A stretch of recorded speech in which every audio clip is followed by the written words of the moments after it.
Bugun pastava pishiramiz. Bu yerda piyoz, go'sht qovuryapman. Qizarib qovurildi, kartoshka, sabzi. Bunga tomat solamiz.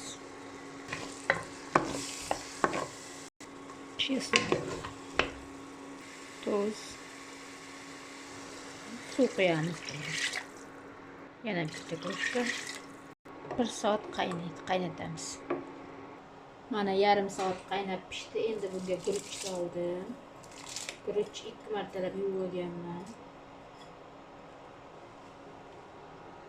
Endi bu 20 minutga pishib chiqadi.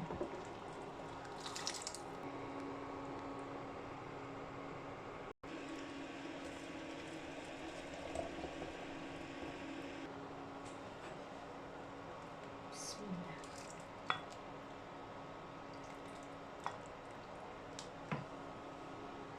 Mana pishdi. Yoqimli ishtaha mastava.